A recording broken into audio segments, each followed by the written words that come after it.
நாலாவது வந்து பார்க்குறது என்னது பல்மனரி சீக்வஸ்ட்ரேஷன். இது மட்டும் தனியாக இருக்குது. ஏன்னா வந்து இதுக்கும் சிடி தான் வந்து இன்வெஸ்டிகேஷன் பாருங்க எழுதியிருக்கேன் பாரு. சிடி தான் இன்வெஸ்டிகேஷன், இதுக்கு ரிசெக்ஷன் தான் பண்ணுறோம்.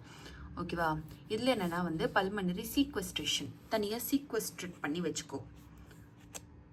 அப்போ தனியாக ஒரு நான் ஃபங்க்ஷனிங் பார்ட் வந்து இருக்குது.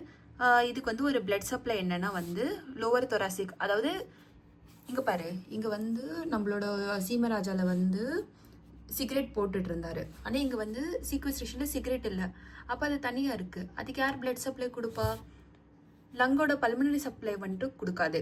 லோவர் தொராசிக் அயட்டா, அதனால தான் லோவர் தொராக்சிக் போட்டிருக்கு. இல்லை அப்டாமினல் அயட்டா வந்து கொடுத்துரும். ஓகேவா? அப்போ லோவர் தொராசிக் அப்டாமன் கொடுக்கறதுனால லோவர் லங் ஃபீல்டு மட்டும் தான் வந்து மோஸ்ட்லி அஃபெக்ட் ஆகிருக்கும். இது வந்து சில நேரத்தில் லங் எடுத்துக்கும், சில நேரத்தில் எடுத்துக்காது. அதான் இன்ட்ரா எக்ஸ்ட்ரா அப்படின்னு சொல்லி பேசிக்கிறாங்க. இதுக்கும் ரிசெக்ட் பண்ணிக்கணும். இது மூணுமே வந்து நம்ம ரிசெக்ஷன் தான். அதான் ரிசெக்ஷனு சிடி தான் மோஸ்ட்லி.